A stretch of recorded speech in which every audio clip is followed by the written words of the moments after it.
أعوذ بالله من الشيطان الرجيم. بسم الله الرحمن الرحيم.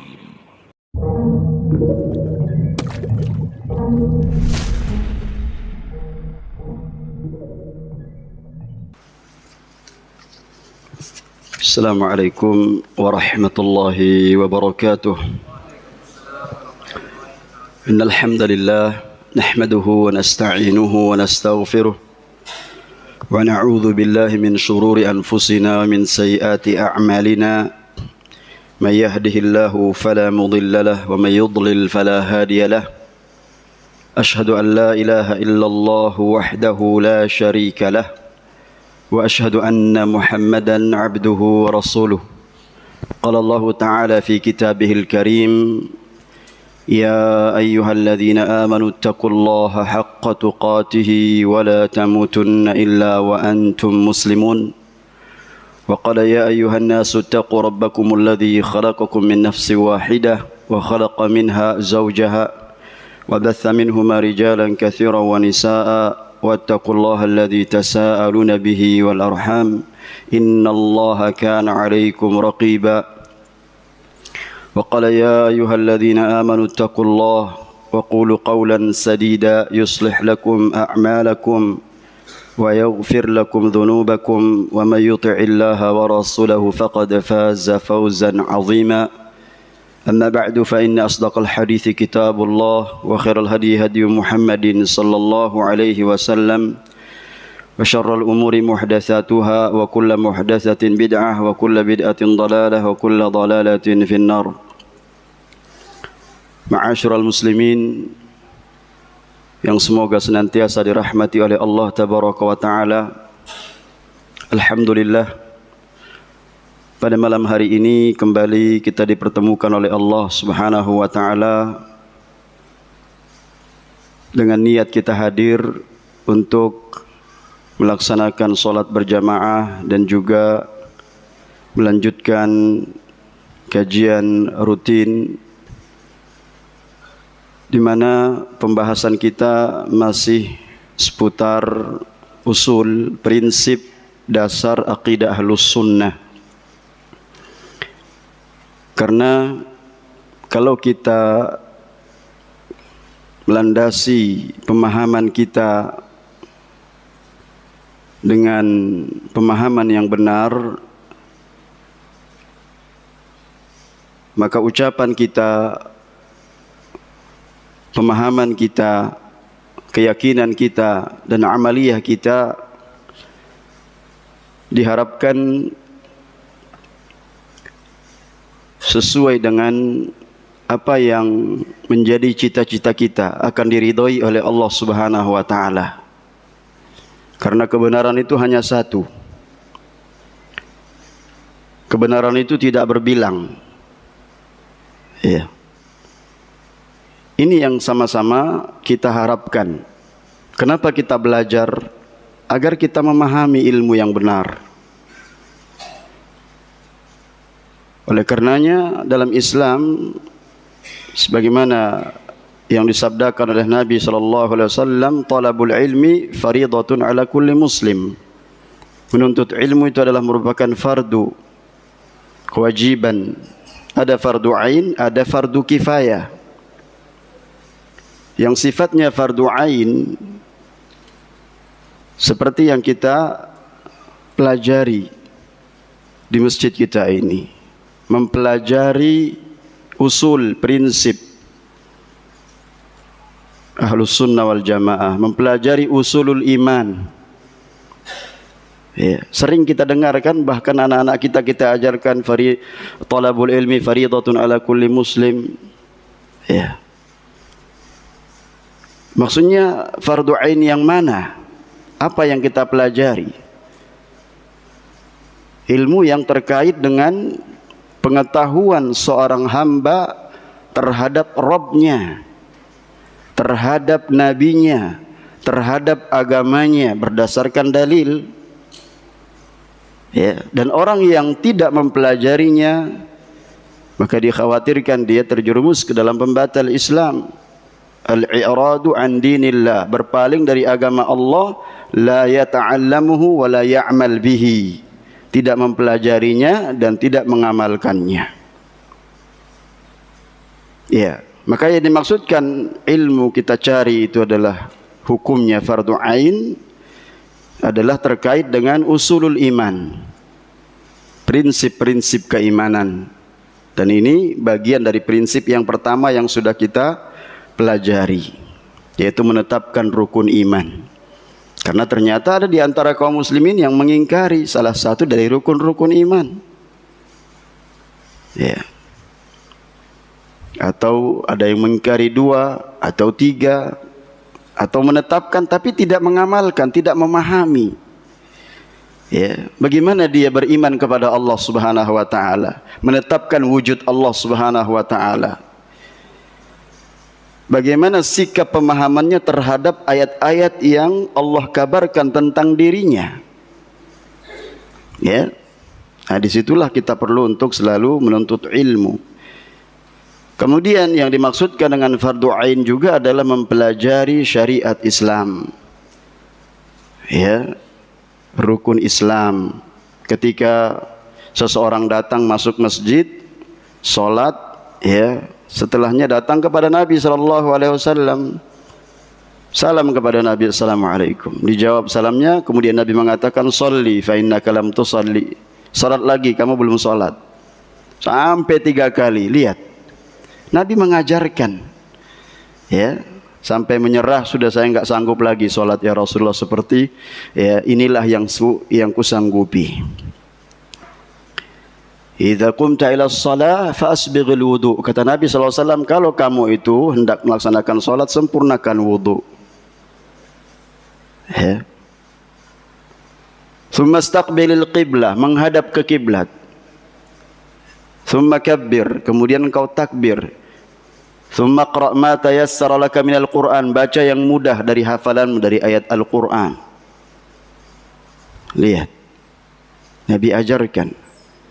Tsumma rka' hatta tatma'inna raqi'a, hatta tatma'inna raqi'a, sampai kamu ya kemudian ruku sempurna, tuma'nina dalam ruku'mu. Tsumma rfa' hatta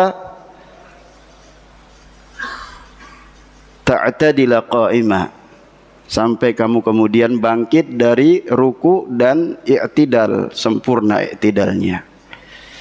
Ya. Tsumma sujud hatta tatma'inna sajida, dan seterusnya diajarkan oleh Nabi. Kita bosan ngajari orang sholat.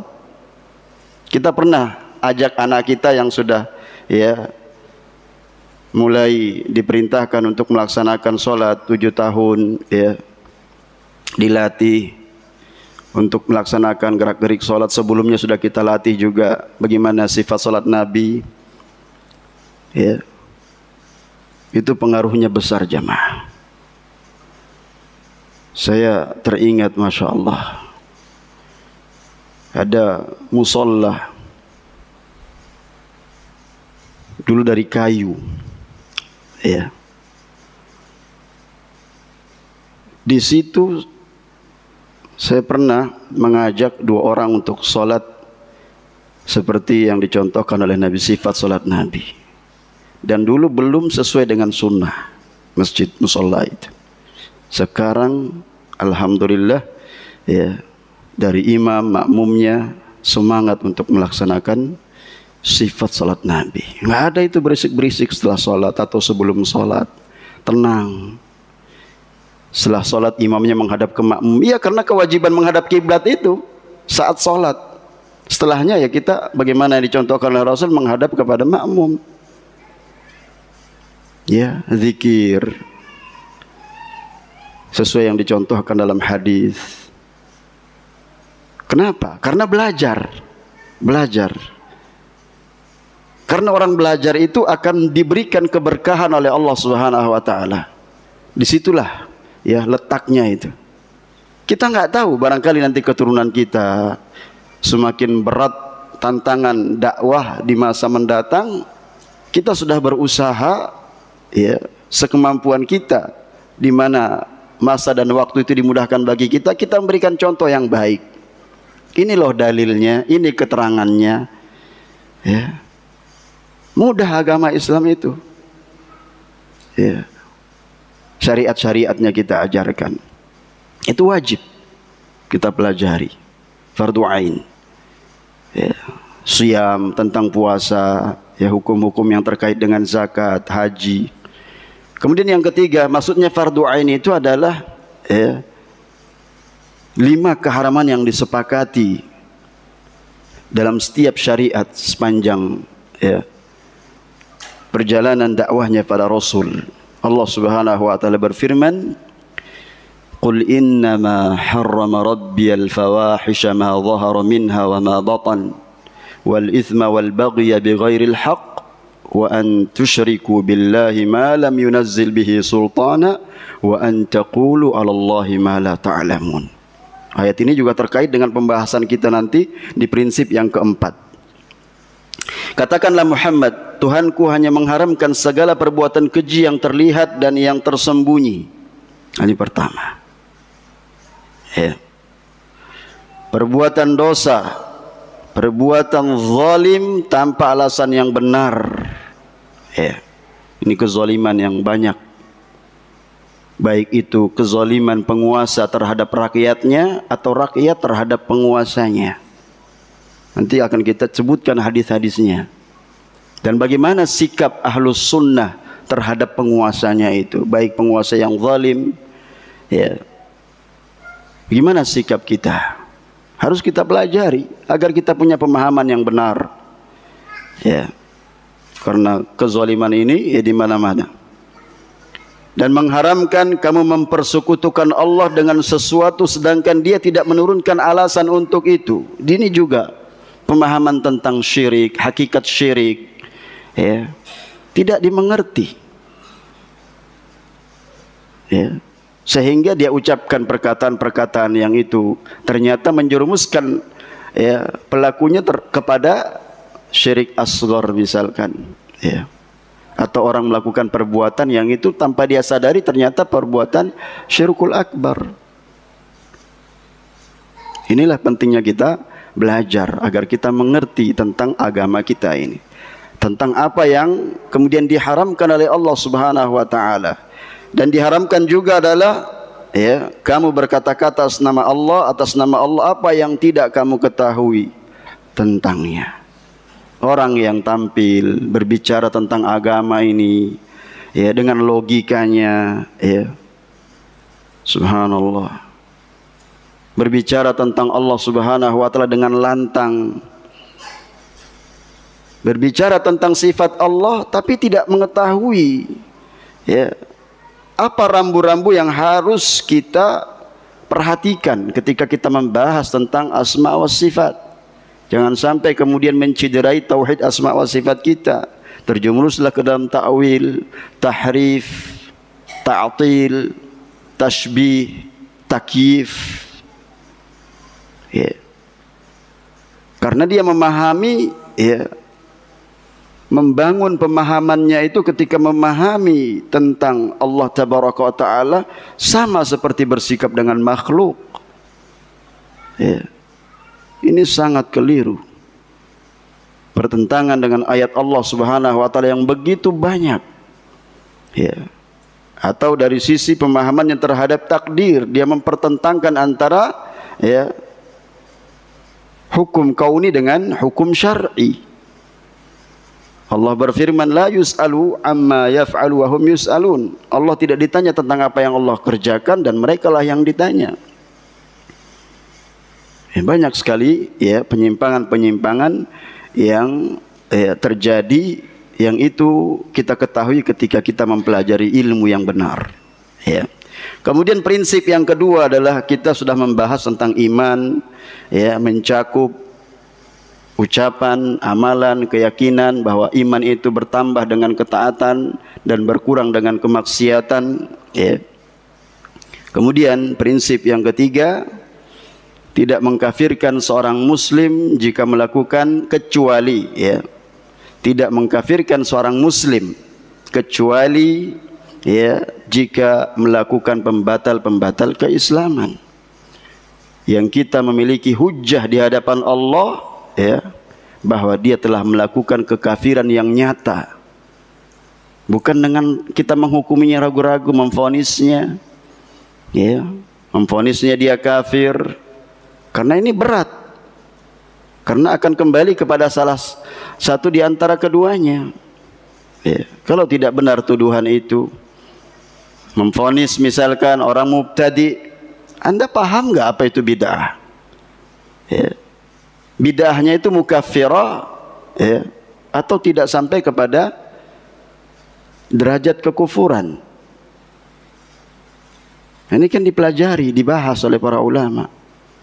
Kalau sudah sampai kepada engkau tujukan kepada vonisan tersebut kepada seseorang, dia mubtadi, keluar dari, ya, Islam, berarti Anda siap bertanggung jawab di hadapan Allah. Orang Islam yang melaksanakan kewajiban mereka masih banyak yang harus kita tuntun agar mereka mempelajari Islam ini secara, ya, totalitas. Orang kafir kita diperintahkan untuk mendakwahkannya agar masuk memeluk agama Islam ini, agar mengenal keindahan Islam. Ini orang Islam yang dikafir-kafirkan, dikeluarkan dari Islam. Ya, subhanallah. Maka seakan-akan kasih sayang itu sudah dicabut dalam hati orang tersebut. Sedangkan kalau kita ingat firman Allah Subhanahu wa taala tentang bagaimana rahmatnya yang sangat luas, bagaimana sabda Nabi sallallahu alaihi wasallam yang beliau adalah, ya, sangat kasih sayang kepada umatnya. Ya, irhamu man fil ardi yarhamkum man fis sama. Kasihani orang-orang yang di muka bumi ini, ajari mereka ilmu, karena ilmu itu jika ditebar, kita menebar kasih sayang. Ya, kita ingin sebagaimana kita mempelajarinya dengan baik, dengan dalil, kita juga ingin saudara kita mengenal Islam ini lebih dekat, mempraktekkan syariatnya secara benar. Ya. Agar sempurna ittiba kita kepada Nabi, kita juga berdakwah sesuai dengan kemampuan ilmu yang kita miliki. Kita sampaikan ilmu dengan cara yang hikmah. Itu. Kita ingin mendapatkan rahmat Allah, berarti rahmati siapa yang di muka bumi ini. Yarhamkum man fis sama. Niscaya Allah yang di langit merahmati, ya, kalian.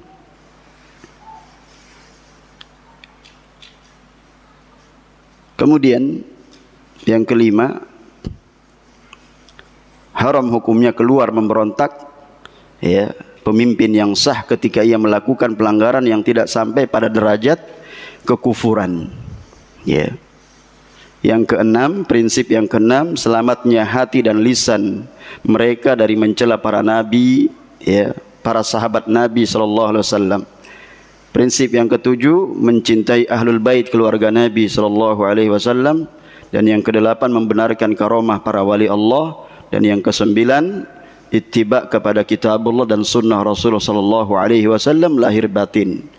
Ini 9 prinsip, ya, dalam kitab Usul Aqidah Ahlus Sunnah, ya, min usuli aqidati ahli sunnah, yang, ya, kutaib ini ditulis oleh Syekh Shalih Fauzan hafizahullahu taala. Ya. Kita sampai pada al-aslur rabi', prinsip dasar akidah Ahlus Sunnah yang keempat, yaitu wujubu ta'ati wulatil umuril muslimin. Wujubu ta'ati wulati umuril muslimina ma lam ya'muru bima'siyatin.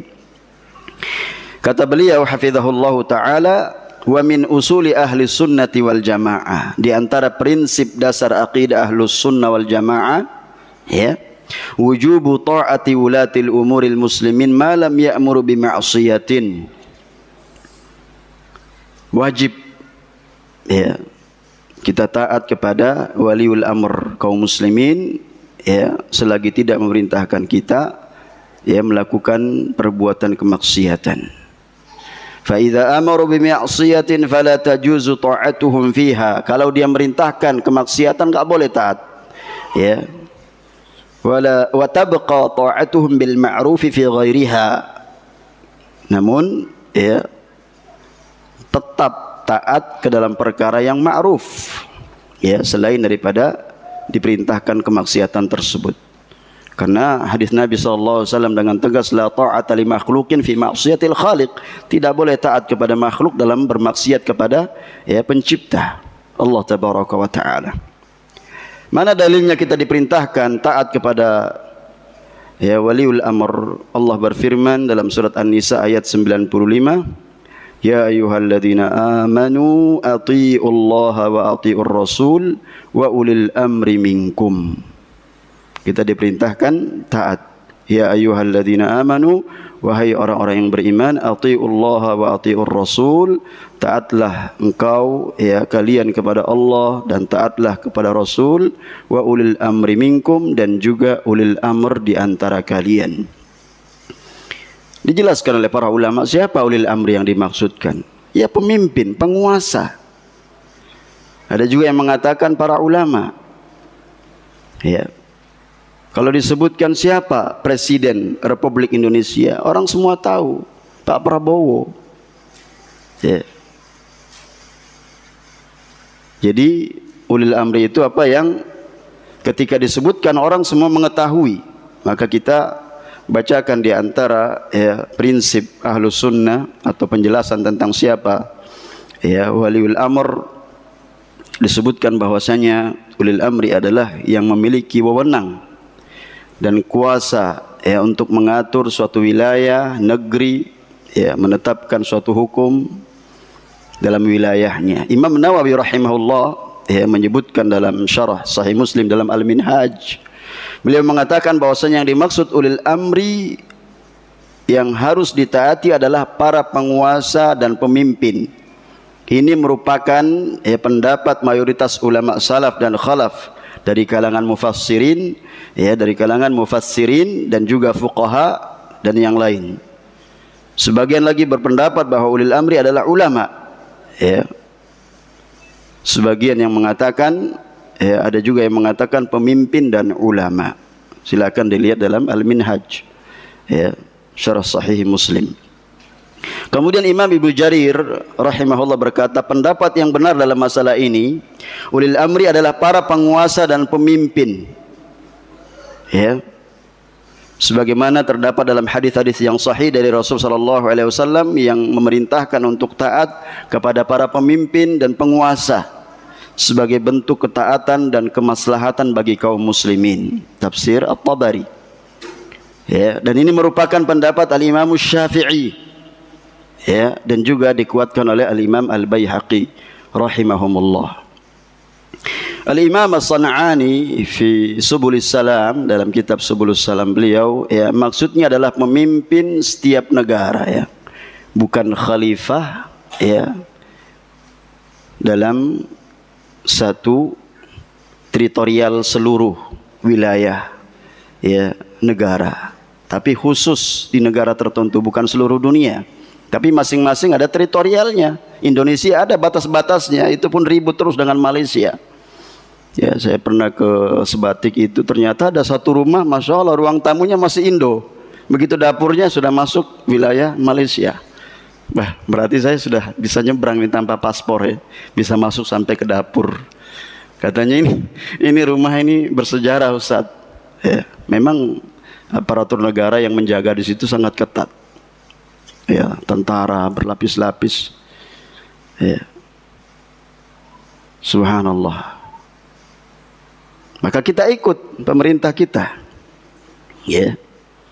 Jadi semenjak pertengahan masa Daulah Abbasiyah, manusia sudah terbagi, ya, dalam beberapa teritorial negara tadi itu, tidak dalam satu wilayah lagi, satu kepemimpinan.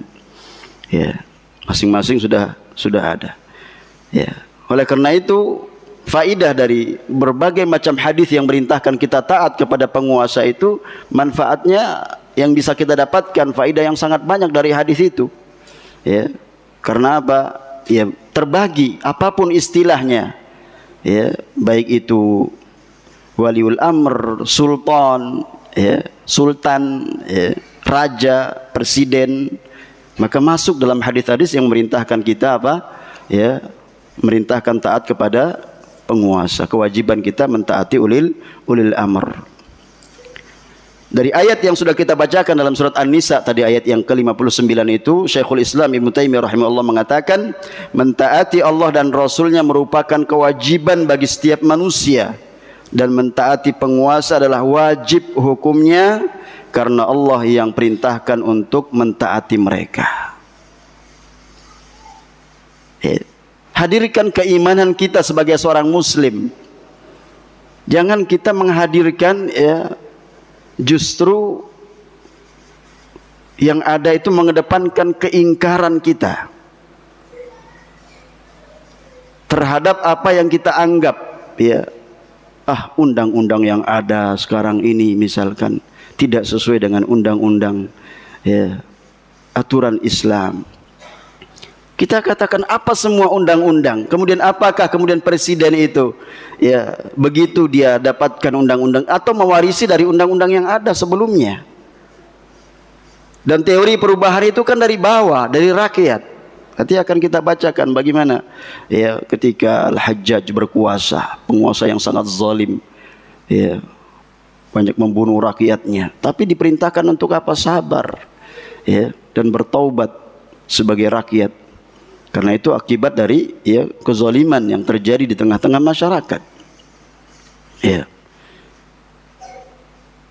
Nabi SAW di antara sabdanya yang sering kita dengar, as-sam'u wa ta'atu 'alal mar'il muslim fi ma ahabba wa karih ma lam yu'mar bi ma'siyatin fa idza umira bi ma'siyatin fala sam'a wa la ta'ah. Wajib atas seorang muslim untuk mendengar dan taat kepada penguasa dalam keadaan suka dan tidak suka selama tidak diperintahkan untuk kemaksiatan. Tetapi jika diperintahkan kepada kemaksiatan maka tidak boleh dengar dan tidak boleh taat. Sabda Nabi SAW yang lainnya, alaika sam'u wa ta'ah fi usrika wa yusrika wa mansyatika wa makrahika wa atharatin alaika. Wajib atas kalian mendengar dan taat kepada pemimpin dalam keadaan susahmu dan lapangmu, semangatmu dan malasmu, serta dalam keadaan ia memimpin lebih mementingkan dirinya. Wasiat Nabi SAW, usikum bitaqwallahi was-sam'i wat-ta'ah wa in kana 'abdan habasyian. Aku wasiatkan kepada kalian untuk senantiasa bertakwa kepada Allah, mendengar dan taat kepada penguasa meskipun ia berasal dari budak Habasyi. Hadis yang panjang tentang perkara ini jamaah, hadis yang disampaikan oleh sahabat Hudzaifah ibnul Yaman radhiyallahu an. Itu penting sekali di zaman seperti ini untuk selalu dibahas hadis itu. Di antaranya, qultu ya Rasulullah, in kunna bi syarrin faja'a Allahu bi khairin fanahnu fi fahal min wara'i hadzal khairi syarrun? قال نعم. قلت هل من وراء ذلك الشر خير؟ قال نعم. قلت هل من وراء ذلك الخير شر؟ قال نعم. قلت كيف؟ قال يكون بعدي أئمة لا يهتدون بهداي ولا يستنون بسنتي وسيقوم فيهم رجال قلوبهم قلوب الشياطين في جثمان إنس. قال قلت كيف أصنع يا رسول الله إن أدركت ذلك؟ قال تسمع وتطيع للأمير وإن ضرب ظهرك وأخذ مالك واسمع وأطع. Aku bertanya, wahai Rasulullah, sesungguhnya kami dahulu berada dalam keburukan. Kemudian Allah mendatangkan kebaikan kepada kami. Apakah setelah kebaikan ini akan ada keburukan lagi? Beliau menjawab, iya, ada. Aku bertanya lagi, apakah setelah keburukan nanti akan ada kebaikan lagi? Beliau menjawab, iya. Aku bertanya lagi, apakah setelah kebaikan itu akan ada keburukan lagi? Beliau jawab, iya. Aku bertanya lagi, bagaimana ya Rasulullah? Beliau menjawab, akan ada setelahku para pemimpin yang tidak berpedoman dengan petunjukku dan tidak berhukum dengan sunnahku, dan akan ada manusia-manusia berhati setan, berwujud manusia. Aku bertanya, apa yang harus aku lakukan jika mendapatinya saat itu ya Rasulullah?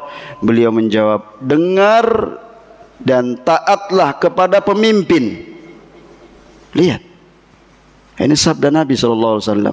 Meskipun ia memukul punggungmu dan merampas hartamu, dengar dan taatlah. Al-Imam Asy-Syaukani rahimahullah berkata tentang hadis ini, bahwa hadis ini menunjukkan, ini dalam kitab Nailul Autar karya beliau, hadis ini menunjukkan wajibnya taat kepada pemimpin meskipun mereka berbuat zalim dan memukuli rakyat serta merampas harta secara paksa. Ya. Sabda Nabi yang lainnya, man kharaja minat ta'ati wa faraqal jama'ata famata mitatan jahiliyah. Kalau maita jahiliyah, bangkai jahiliyah, tapi ini mitatan jahiliyah, artinya sifat cara matinya itu, ya, sifat matinya mitatan bikasrul mim, ya, bikasri al mim. Kata Imam An-Nawawi rahimahullah, ay ala sifati mautihim min haitsu fadala imam alam, karena orang-orang jahiliyah itu enggak ada aturan hidupnya. Makanya dikatakan sifat matinya seperti orang jahiliyah, itu maksudnya. Selama ini kan kita pahami bangkai jahiliyah, maitah. Kalau bangkai pakai bifathi. Kalau ini kan mitatan jahiliyah, mati jahiliyah. Maksudnya adalah seperti matinya, ya, apa, di mana orang-orang jahiliyah itu, kaum jahiliyah, mereka tanpa dengan pemimpin. Ya. Hadis-hadis yang dibawakan Syekh Shalih Fauzan juga sama, usikum bitaqwallahi was-sam'i wat-tha'ah wa in ta'ammaru 'alaikum 'abdun, aku wasiatkan kepada kalian bertakwa kepada Allah. Ini bagian dari ketakwaan. Ya. Coba dilihat di undang-undang apa namanya? Ya, nomor 20 tahun 2003 itu. Saya sempat cari tujuan pendidikan nasional itu, apa disebutkan di situ, ya, untuk mengembangkan potensi peserta didik, ya, agar menjadi manusia yang beriman dan bertakwa, ya, kepada Tuhan yang Maha Esa. Coba beriman dan bertakwa kepada Tuhan yang Maha Esa, kepada Rabbul Alamin, ya. Qul huwallahu ahad, orang paham itu dalilnya. Dan berakhlak mulia, ya, sehat, berilmu, cakap, kreatif, mandiri, ya, dan seterusnya, mengacu kepada undang-undang dasar yang sudah ada. Jauh undang-undang Islam sebelum adanya undang-undang dasar ini memerintahkan kita, ya ayyuhalladzina amanu aminu billahi wa rasulihi. Wahai orang yang beriman, tetaplah kalian pertahankan keimanan kalian kepada Allah dan Rasulnya. Dari ayat yang pertama, Alif Lam Mim, dzalikal kitabu la raiba fihi hudal lil muttaqin. Diajari petunjuk bagi orang bertakwa siapa? Alladzina yu'minuna bil ghaibi. Mereka yang iman kepada ghaib. Allah ghaib, malaikat ghaib. Ya. Tinggal bagaimana kita mendukung program pemerintah itu, ya. Apa nih yang kurang? Yang kurang itu, ya, mapel diniyah itu cuma 2 jam dalam 1 pekan. Bagaimana bisa merealisasikan, ya, agar terciptanya para peserta didik itu yang tertanam, ya, di dalam jiwa mereka keimanan yang kokoh, nilai-nilai ketakwaan itu. Ini kan adalah tarbiyah yang harus, ya, diupayakan, yang terus berkesinambungan. Sebelum tarbiyah, PR besar adalah tasfiyah, membersihkan dulu pengaruh-pengaruh yang dapat merusak dari pemahaman yang itu dimasukkan ke dalam agama Islam, padahal itu bukan dari Islam. Besar PR-nya.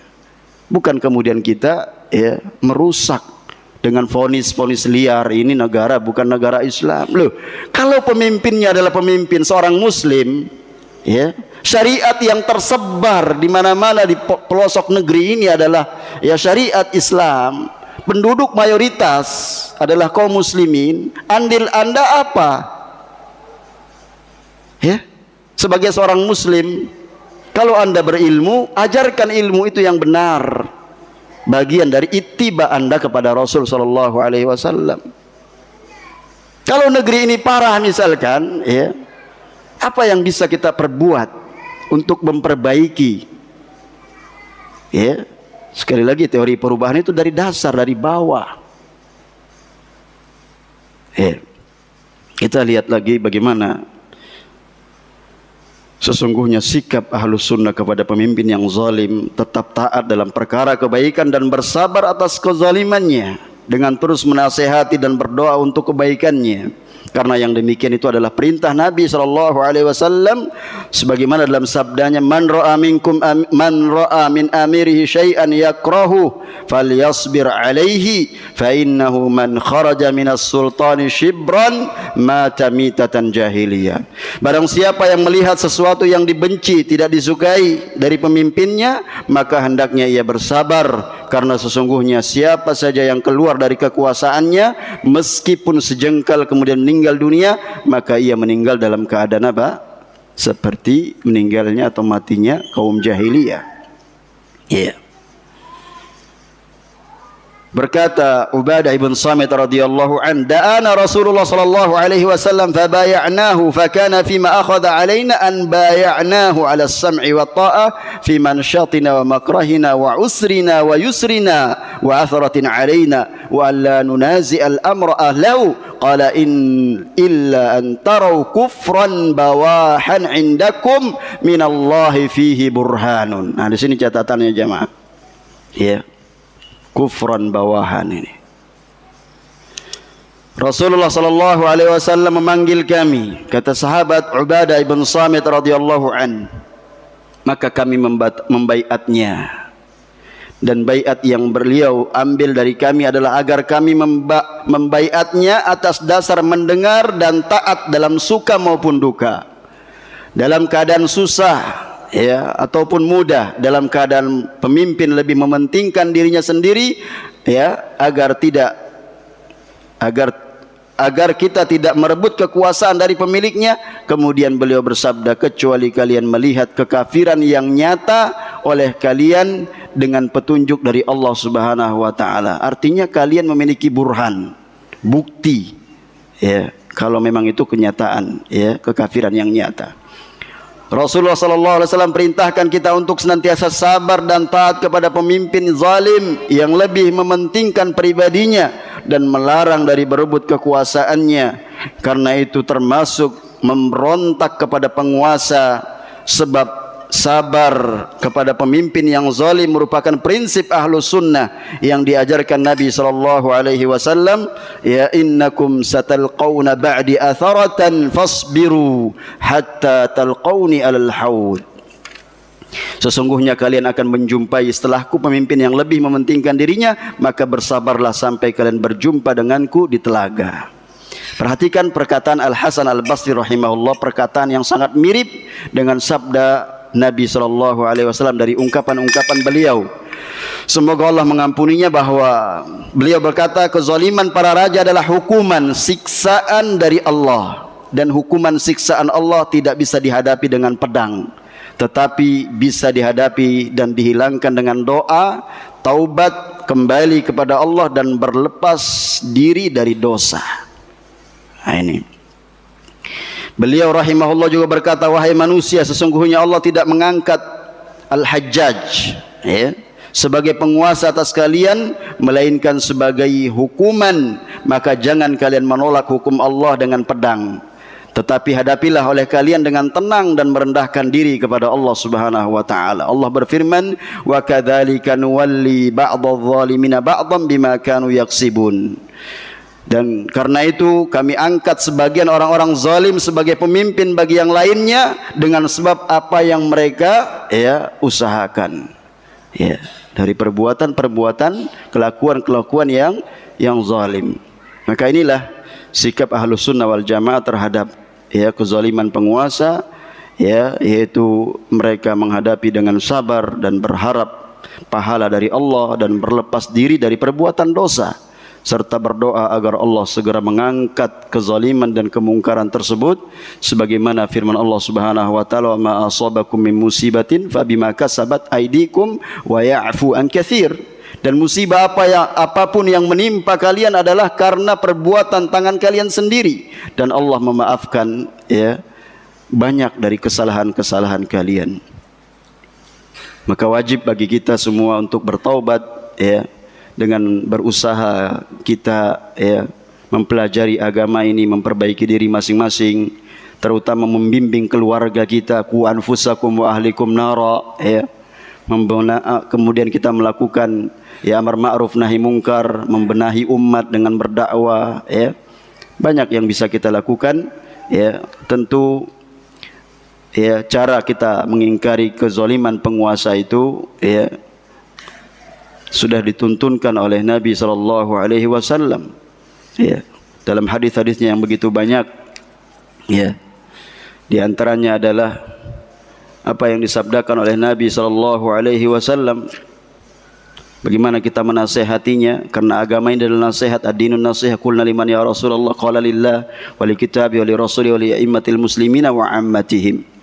Kemudian Nabi, ya, bersabda, man arada an yansah li sultanin bi amrin fala yubdi lahu alaniyatan walakin ya'khudh bi yadihi fayakhlu bihi fa in qabila minhu fadhak wa illa kana qad adda alladhi alayhi lahu. Barang siapa yang ingin menasihati penguasa, hendaknya, ya, tidak menampakkannya terang-terangan, tetapi ia mengambil tangannya lalu menyepi dengannya. Apabila nasihat itu diterima, maka itulah yang diharapkan, tetapi jika tidak, sungguh dia telah menjalankan apa yang menjadi kewajibannya, memberi nasihat. Kita saja, jangankan kepala negara, kepala rumah tangga, ya, ketika barangkali nasihat kita tidak diindahkan oleh istri dan anak-anak, bagaimana sikap kita? Seakan tidak berwibawa, ya. Bagaimana dengan ini adalah kepala negara, mengurus maslahat orang banyak, ya. Maka alhamdulillah di negeri kita ini, ya, kalau kita bersungguh-sungguh jamaah, ya, bertakwa kepada Allah sekemampuan apa yang kita miliki, ya, kita lihat negara-negara yang hancur, lihat negara kita, subhanallah, ya, dimudahkan kita melaksanakan syariat agama kita, ya. Sholat 5 waktu, masya Allah, kita bisa menghadirkan hati kita, ya, kita bisa mengajak keluarga kita untuk ta'lim, ya. Tinggal kita bersyukur menjaga stabilitas negara ini agar tetap aman, ya. Karena orang-orang yang pemahamannya rusak, ya, banyak sekali, ya, yang mereka itu merendahkan penguasa. Pada Rasul bersabda, man ahana sultanallah fil ard ahanahullah. Hati-hati dengan hadis ini, ya. Barang siapa yang merendahkan penguasa, ya, milik Allah di muka bumi ini, niscaya Allah akan merendahkannya, ya. Jadi kalau mau menasihati, ya, harus dengan, ya, sembunyi-sembunyi. Ada penasihat khusus, ya, yang didengar, ya. Syekhul Islam Taimiyah, Syekh Ibn Utsaimin rahimahullah berkata, jika membicarakan seorang raja penguasa dengan ghibah, menasihatinya di hadapan orang banyak, membeberkan kesalahannya dan termasuk merendahkannya, ya, yang pelakunya diancam oleh Allah akan direndahkan juga, maka tidak diragukan lagi bahwa wajib, ya, memperhatikan pentingnya nasihat dengan rahasia bagi mereka yang mampu menasihati penguasa dari kalangan ulama, orang-orang yang terdekatnya, ya, yang nasihati. Tentu nasihatnya bisa didengar, karena sesungguhnya menyelisihi penguasa dalam perkara yang bukan prinsip agama dengan cara terang-terangan dan mengingkarinya di tempat-tempat ramai, di masjid, ya, di media-media, maka demikian itu bukanlah nasihat, ya. Maka janganlah, ya, tertipu dengan orang-orang yang melakukan itu, meskipun niat mereka bagus, tapi mereka telah menyimpang dari manhaj salaf saleh, ya, yang berhak untuk kita ikuti, ya. Semoga Allah Subhanahu wa taala memberi, ya, setiap kita, ya, petunjuk yang lurus. Kita bisa mengamalkan dengan penuh keyakinan apa yang telah kita pelajari dari akidah, prinsip, ya, Ahlus Sunnah wal Jamaah dari dengan bimbingan para ulama, ya.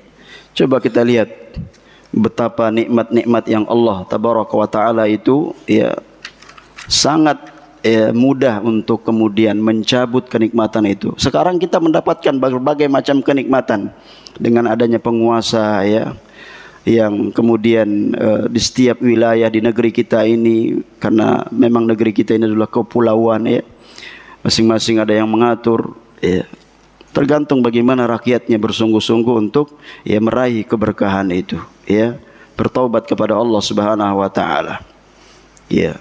Kalau kita lihat bentuk-bentuk kekufuran ya atas nikmat keamanan dan keberkahan negeri ini, ya orang yang mencela dan memberontak kepada pemimpin, ya upaya-upaya yang mereka lakukan dengan ya memobilisasi massa, demonstrasi, menghancurkan sarana prasarana baik milik pribadi maupun ya milik umum, pertikaian ya, sampai kemudian itu menumpahkan darah ya antara sesama etnis ya. Banyak orang-orang yang mengupayakan seperti itu, mengadu domba di antara kaum muslimin yang tujuannya adalah mengacaukan stabilitas negara, memprovokasi ya. Maka kita khawatir kalau kita tidak membahas yang seperti ini, nikmat aman itu suatu saat dan nikmat keberkahan itu akan dicabut oleh Allah Subhanahu wa taala. Selanjutnya, wa yarawna anna ma'siyatal amiril muslim ma'siyatun lirrasul. Ingat bahwa orang yang ya bermaksiat atau menyelisihi pemerintah muslim ya, maka itu juga termasuk maksiat kepada Rasul sallallahu alaihi wasallam ya, karena Rasul bersabda, may yuti'il amira faqad ata'ani wa man asal amira faqad asani. Rasul bersabda, siapa yang taat kepada pemimpinnya maka telah taat kepadaku, dan siapa yang bermaksiat kepada pemimpinnya maka dia telah bermaksiat kepadaku ya. Hadis riwayat Bukhari, Muslim, Nasa'i, Ibnu Majah dan Ahmad. Wa yarawna as-salata khalfahum, dan ahlu sunnah ya membolehkan salat di belakang penguasanya, wal jihad ma'ahum, kalau ditegakkan jihad bersama mereka ya, wad du'a lahum, mendoakan dengan doa kebaikan, bukan doa alaihim, mendoakan keburukan, bukan ya, mendoakan ya kebaikan, istiqamah. Dan juga ya ahlus sunnah prinsipnya adalah memberikan nasihat ya kepada penguasa dengan cara yang sudah kita sebutkan tadi. Kurang berapa menit masuk Isya? Sudah masuk? Oh ya. Ya, kalau gitu prinsip yang kelima kita akhirkan ya di kesempatan-kesempatan berikutnya. Wa sallallahu ala nabiyina Muhammadin wa ala alihi wa sahbihi wasallam, wa akhiru da'wana alhamdulillahi rabbil alamin. Kalau tidak ada pertanyaan, habis salat kita habis adzan dikumandangkan langsung dirikan salat. Jamaah rahimakumullah, mohon sebentar aja sabar sebentar aja. Saya ingat ketika dulu kuliah di Jakarta itu ada sebuah pemahaman, bagian dari pemahaman takfir. Dia berdalil dengan dalil ayat juga ya. Qul tamatta bi kufrika qalila innaka min ashabin nar. Jadi dia mengkafirkan orang itu, memvonis orang kafir beralasan dengan ayat juga. Tapi istidlalnya, ayatnya benar tapi istidlalnya keliru, dalilnya benar ya. Mudah sekali. Ini pemahaman Khawarij dan juga pemahaman Mu'tazilah ya. Di prinsip yang kelima ini kita bacakan karena dia satu lembar aja sebelum kita sholat, insya Allah selesai ya. Kenapa diharamkan keluar ya dari prinsip kelima ini? Hukumnya haram memberontak kepada pemimpin yang sah ketika ya ia melakukan pelanggaran yang tidak sampai pada derajat kekufuran. Karena akidah Mu'tazilah, kata Syekh Shalih Fauzan ini, alladzina yujibuna al-khuruj ala immatin idza irtakabu syai'in al-kaba'ir walau lam yakun kufran ya. Kalau ahlu sunnah jelas nggak boleh sampai kita menyatakan ya bahwa itu adalah kekufuran yang nyata, dan itu nggak sembarang orang yang menilai jamaah ya, kembalikan kepada ahlinya. Ini urusan umat. Tapi kalau pemahaman Mu'tazilah, mereka ya menganggap penguasa tersebut telah kafir, padahal tidak melakukan kekafiran yang sampai kepada derajat yang mengeluarkannya dari ya kekufuran. Wa ya'tabiruna hadza min amri bil ma'ruf wan nahyi anil munkar. Ini sebabnya, alasannya katanya mereka beramar ma'ruf nahi munkar. Wal waqi' anna amal al mu'tazilati hadza huwa a'zamul munkar. Kenyataannya apa yang diyakini Mu'tazilah inilah sebesar-besar kemungkaran, kata Syekh Shalih Fauzan. Lima yatarattab alaihi min makhatir azimah minal fawda. Karena apa? Terdapat ya pada perbuatan mereka itu apa? Fawda, kekacauan. Wa fasadul amr, rusaknya ya, berbagai macam urusan, wa ikhtilaful kalimah wa tasallatul a'da'u, dan ya berpecahnya ya umat, kemudian apa, musuh itu menggerogoti ya umat ini. Maka ini jamaah kita selesaikan juga prinsip yang kelima ya, biar nyambung karena hubungannya erat prinsip yang keempat sama kelima ini. Ya, dengan demikian sikap kita terhadap penguasa, bagaimana ya akidah Ahlus Sunnah, manhaj Ahlus Sunnah dalam masalah ini jelas ya. Jika ada hal-hal yang kurang jelas, silakan ditanyakan secara langsung atau ditulis agar kita bisa memberikan jawaban jika saya sanggup menjawabnya. Jika tidak, kita sampaikan kepada ustaz-ustaz yang lain. Barakallahu fikum, subhanakallah bihamdik, asyhadu an la ilaha illa ant, astaghfiruka wa atubu ilaik. Assalamualaikum warahmatullahi wabarakatuh.